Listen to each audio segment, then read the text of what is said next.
Alors ce qui est génial, c'est que je suis arrivée au stage en étant Aurélie, donc une fille voilà, qui est née dans un endroit, qui a eu une éducation, qui a une histoire, qui a des amis, une famille.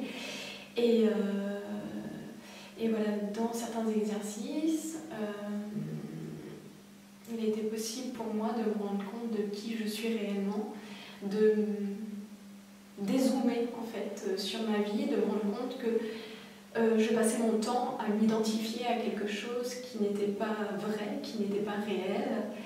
Et donc quelque part il y a un côté assez ironique de me rendre compte que ça fait 29 ans que je passais mon temps à essayer de résoudre des choses qui n'avaient pas lieu d'être, qui n'avaient pas lieu d'exister. Et donc aujourd'hui, ça me permet de prendre beaucoup de recul par rapport à ce que je vis et de me poser toujours la question de qui je suis quand je vais mal ou quand je me sens pas très bien. Donc oui, j'ai vraiment eu cette sensation de me dire qu'avant le stage, j'avais l'impression que mon ego essayait d'aider mon ego, en fait, quelque part. Et là, je me rends compte qu'en fait, j'ai aucune aide à avoir, j'ai aucune chose à résoudre, puisque tout est déjà ok, tout est déjà résolu quelque part. Et aussi, avant de venir au stage, j'avais toujours cette toile de fond, au fond de moi, qui était tristesse et parfois doute et parfois colère.